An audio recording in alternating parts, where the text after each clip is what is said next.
Dan kembali kepada tadi Muaz sebelum kita berehat untuk iklan, Muaz ada cakap kita akan kongsikan satu topik iaitu mengenai isu yang viral minggu ini. Jadi saya percaya ramai di kalangan anda yang telah pun menyaksikan satu video yang telah tular di social media iaitu seorang remaja yang telah pun mencuri duit tabung di masjid dan dimandikan seperti jenazah. Jadi kita nak bagi tahu kepada anda semua, hentikan tularkan video tersebut, jangan send kepada siapa-siapa dah, jangan share dah video tersebut sebab perkongsian tersebut tidak membawakan apa-apa kebaikan kepada mana-mana pihak. Betul ya, dan kita rasakan isu ini dah semakin besar dan kalau lihat pelbagai respon yang telah pun diberikan. Jadi sebenarnya pada awalnya niatnya untuk mengajar tapi kita tak tahu dalam situasi itu apa yang berlaku. Jadi oleh kerana itu hari ini kita bawakan kepada anda, kita bersama dengan yang berbahagia Ustaz Fawaz Fazil yang merupakan seorang penceramah, dan pastinya Ustaz dalam keadaan sebegini Ustaz, bila terlampau ramai sangat yang bijaksana memberikan pelbagai input di media sosial. Jadi pada pandangan Ustaz sendirilah, mungkin boleh komen sikit tentang video tersebut. Adakah pengajaran ataupun hukuman tu bersesuaian dikenakan kepada remaja tersebut? Baik, bismillahirrahmanirrahim ya. Sebenarnya isu ini bukan isu yang pertama. Sekarang ini kita ditimpa penyakit iaitu creative chaos. Kita kreatif dalam merosakkan masyarakat. Viral sebenarnya mesti ada keizinan. Okey. Walaupun tindakan itu kita boleh consider tidak salah sekiranya saya melihat datuk dia sendiri yang menjaganya mengizinkan. Untuk nak buat macam hukuman, kita sebab kita bukan kerajaan. Tengok yang Muhammad Datuk Menteri tak mengizinkan sebab dia bukan bidang kuasa mereka. Tetapi katakanlah datuk atau ayah yang mengizinkan buat macam tu, tak mengapa. Cuma yang masalah itu viral. Okey. Sebab itu kita tak bersetuju apa jua bentuk viral yang boleh mengaitkan. Tak kira lah kalau kita nak tunjuk kedai itu ke, individu ke, orang bergaduh ke, tiba-tiba kita viralkan.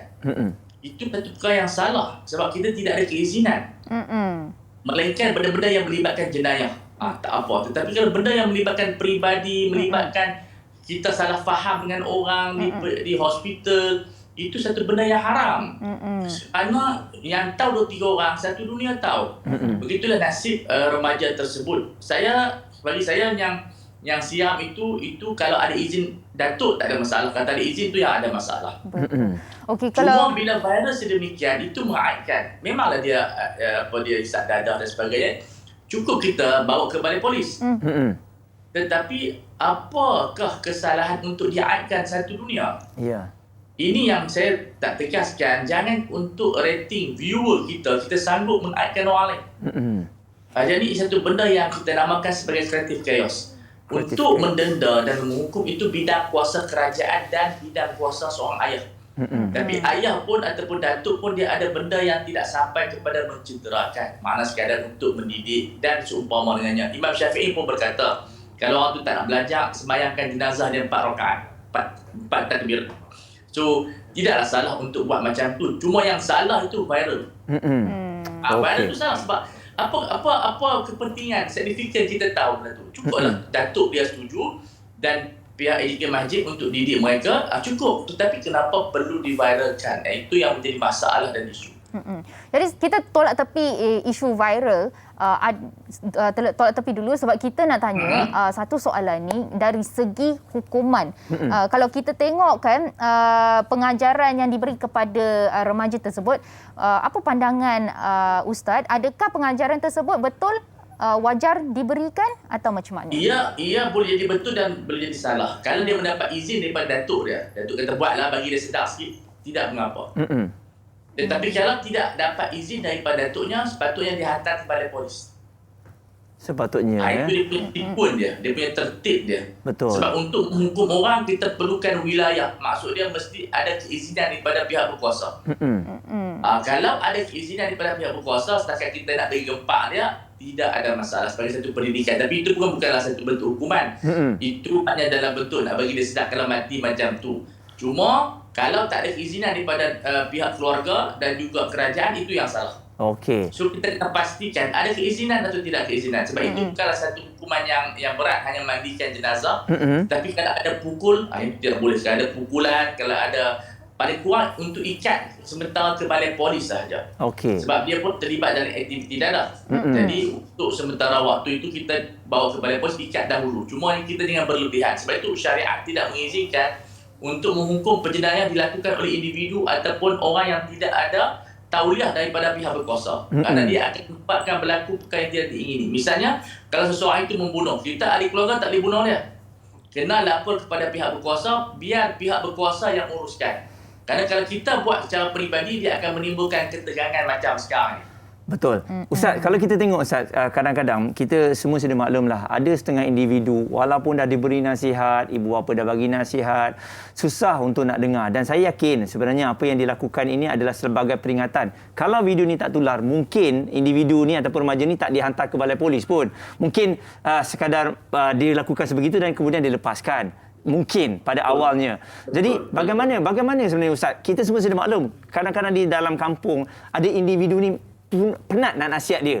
Macam-macam perkara dia dilakukan, tapi orang kampung ni sayang duk jaga, akhirnya terlepas juga. Jadi bagaimana nak berdepan dengan individu sebegini Ustaz? Sebenarnya mesti ada kerjasama daripada pihak berkuasa. Pihak berkuasa pun ada keizinan mereka kepada imam-imam masjid. Misalnya untuk tangkapan khalwat dan seumpama dengannya. Cuma mereka pergi dengan pihak polis untuk keselamatan.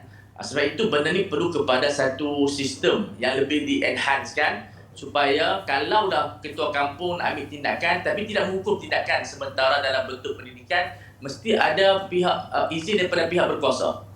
Kerana kita tidak mahu perkara-perkara saman menyaman di antara keluarga dan juga pihak kampung dan sebagainya. Sebab benda ni melibatkan kepada undang-undang. Itu kita perlu faham undang-undang bahawa enforcement itu pihak berkuasa. Kalau kita diberi izin untuk tangkap saja. Tak boleh kita nak buat lebih daripada itu sebab kita akan dikenakan saman. Orang tu boleh sue kepada court. So ini di antara benda yang kita kena faham realiti mana-mana negara, hukuman, penangkapan perlu kepada keizinan.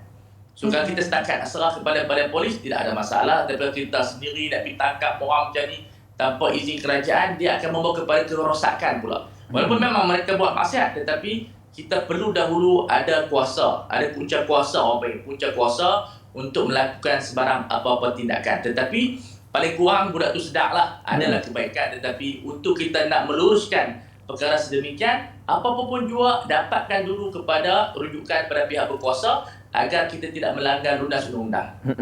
Okey, dan saya dapat rasakan Fiona, sebenarnya video yang tular ni mungkin yang ambil tu niatnya nak share dalam WhatsApp je, tengok ni apa yang berlaku. Jadi saya rasa once kita share dalam WhatsApp, maka akan bocorlah video tu di serata grup-grup yang lain. Jangan gopoh, apa pun jangan gopoh menghukum, jangan gopoh viral, apa pun jangan gopoh. Tanya dulu apa orang, kita boleh viral tak viral. Sebab itu gopoh adalah benda yang menyebabkan berlaku kecelakaan. Okey, kita sebab sekarang ni kita dikira sebagai zaman yang berbeza. Kita kaitkan hukum dengan zaman sekarang. Jadi bab hukuman ni kalau dilakukan ketika zaman sebelum adanya gadget-gadget dan juga social media yang begitu aktif sekarang ni kan, adalah macam perkara biasa. Jadi namun adakah masih relevan hukuman seperti ini dilakukan bagi zaman-zaman sekarang? Terutama sekali bila social media begitu aktif dan kencang.